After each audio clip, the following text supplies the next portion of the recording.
நான் கேட்கும் இந்த காரியத்தை கர்த்தர் எனக்கு செய்வாரா என்ற சந்தேகத்தோடு இருக்கும் ஆத்துமாவே, இன்று கர்த்தர் உங்களுக்கு சொல்லுவது யோவான் 15:7.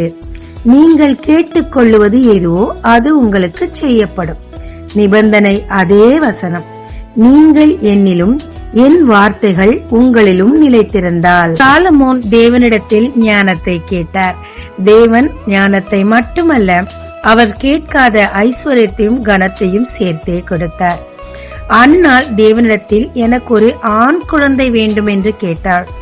தேவனோ ஆண் குழந்தை மட்டுமல்ல, அதற்கு பிறகு 5 குழந்தைகளையும், அந்த ஆண் குழந்தை பெரிய தீர்க்கதரிசியாய் ராஜாக்களை அபிஷேகம் பண்ணினவராய் ஏற்படுத்தினார். எசேக்கியா ராஜா தேவனிடத்தில் ஜீவனை கேட்டார். தேவன் ஜீவனை மட்டுமல்ல, 15 ஆண்டுகள் ஜீவனை கூட்டியும் கொடுத்தார். ஆமாங்க, நாம் எதை கேட்டாலும் தேவன் அதை செய்ய காத்திருக்கிறார்.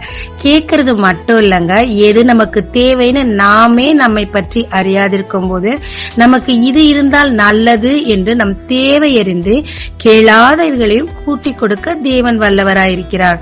அதற்கு தேவன் எதிர்பார்க்கும் நிபந்தனை அவருடைய வார்த்தை நமக்குள் நிலைத்திருக்க வேண்டும் என்பதே.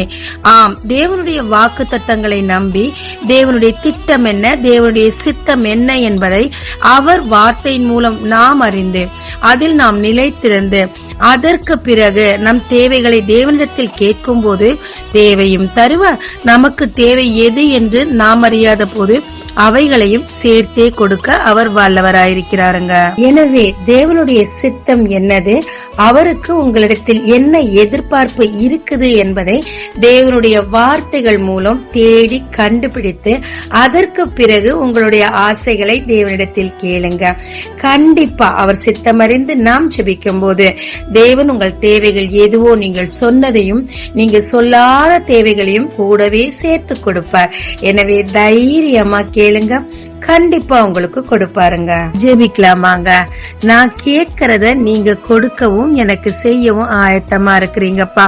ஆனா உம்முடைய வார்த்தைகள், உம்முடைய வாக்கு தத்தங்களை என் இருதயத்தில் வைக்கவும் அதில் நான் நிலைத்திருக்கவும் உம் கட்டளைகளை அப்படியே செய்து நான் விரும்புவதை உம்மிடத்தில் கேட்டு பெற்றுக்கொள்ளவும் எனக்கு கற்றுத்தாரும்.